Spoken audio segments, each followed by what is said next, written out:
ایک نوجوان نے درویش سے دعا کرنے کو کہا۔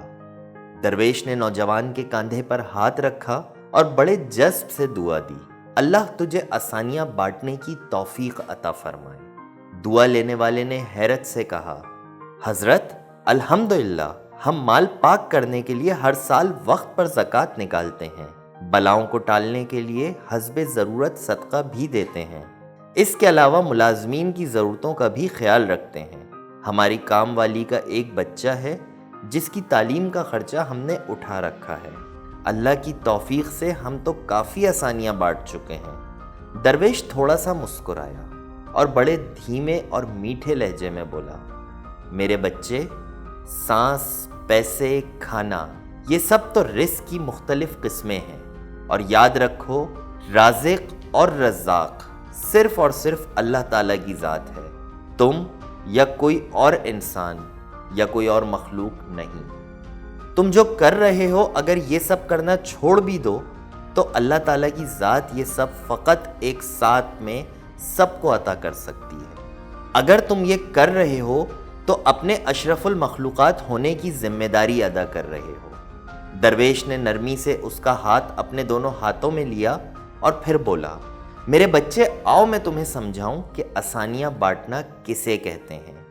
کبھی کسی اداس اور مایوس انسان کے کاندھے پہ ہاتھ رکھ کر پیشانی پر کوئی شکن لائے بغیر 1 گھنٹہ اس کی لمبی اور بے مقصد بات سننا آسانی ہے۔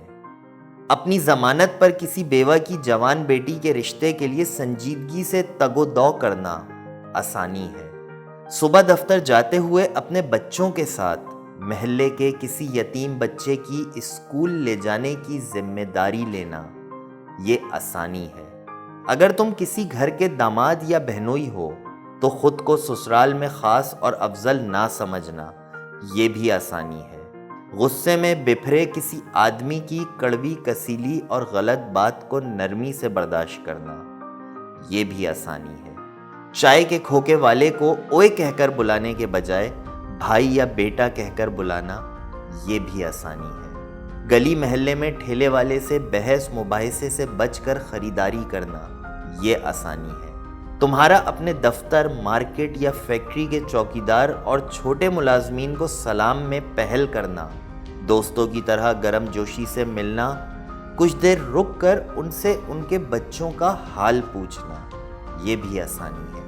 اسپتال میں اپنے مریض کے برابر والے بستر کے انجان مریض کے پاس بیٹھ کر اس کا حال پوچھنا اور اسے تسلی دینا یہ بھی آسانی ہے۔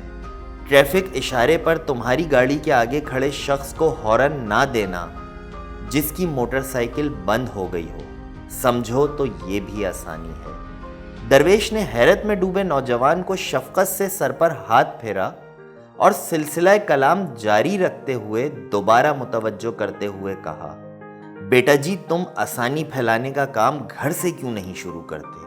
آج واپس جا کر باہر دروازے کی گھنٹی صرف 1 مرتبہ دے کر دروازہ کھلنے تک انتظار کرنا۔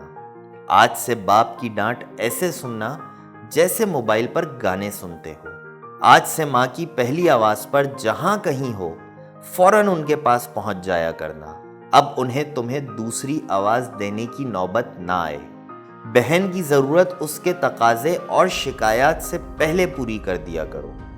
آئندہ سے بیوی کی غلطی پر سب کے سامنے اس کو ڈانٹ ڈپٹ مت کرنا۔ سالن اچھا نہ لگے تو دسترخوان پر حرف شکایت بلند نہ کرنا۔ کبھی کپڑے ٹھیک استری نہ ہوں تو خود استری درست کر لینا۔ میرے بیٹے، ایک بات یاد رکھنا، زندگی تمہاری محتاج نہیں، تم زندگی کے محتاج ہو۔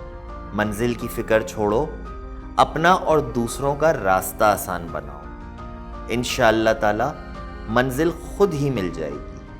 آئیں صدقے دل سے دعا کریں کہ اللہ تعالی ہم سب کو آسانیاں بانٹنے کی توفیق عطا فرمائے۔